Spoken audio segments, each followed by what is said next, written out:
If WhatsApp is not working properly, don't panic. Most WhatsApp problem can be fixed with few simple steps.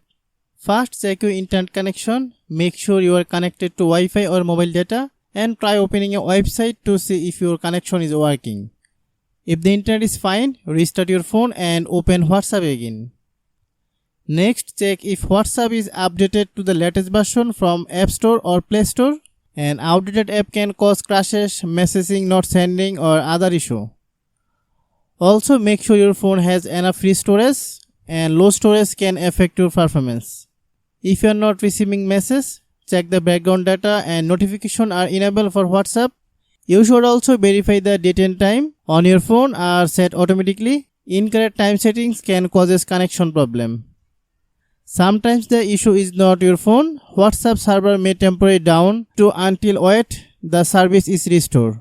If the app keeps crashing, clear the app cache on Android or reinstall WhatsApp after backupping your chats. By following this simple step, you can solve WhatsApp problem quickly and get back to chatting your friends, family. Hope you understand. I have a request. If you are new to the channel, please subscribe and stay with us. Thanks for watching.